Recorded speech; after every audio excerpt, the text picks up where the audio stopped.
مریم نواز صاحبہ کہہ چکی ہیں کہ میری جائیداد کوئی نہیں ہے، ان کی زرعی اراضی کے اندر اضافہ ہو رہا ہے.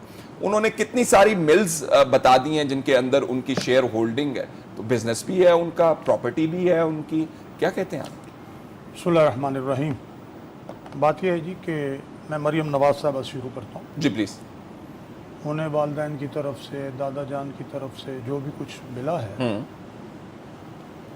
وہ جو انہوں نے ڈکلیئر کیا ہے آپ کے سامنے. ٹھیک ہے.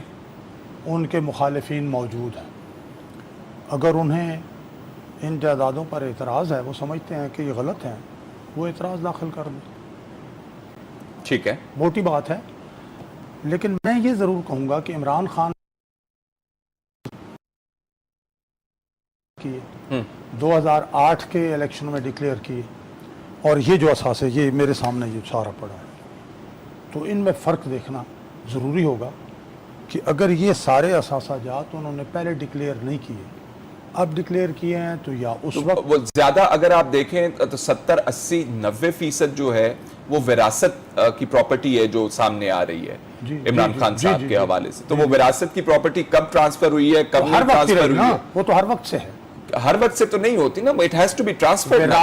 میرا مطلب ہے کہ جب سے وہ انہیں وراثت ملی ہے، ہاں وہ کب سے ملی ہے that is ان not کے والد determined. صاحب فوت ہو گئے اور بزرگ جو ہیں ان کی والدہ فوت ہو گئی، جو چیزیں انہیں وراثت میں ملی ہیں وہ ان کے والد صاحب ظاہر ہے 2008 سے پہلے وفات پا گئے تھے، ان کی والدہ اور والد اس سے بھی پہلے وفات پا گئے.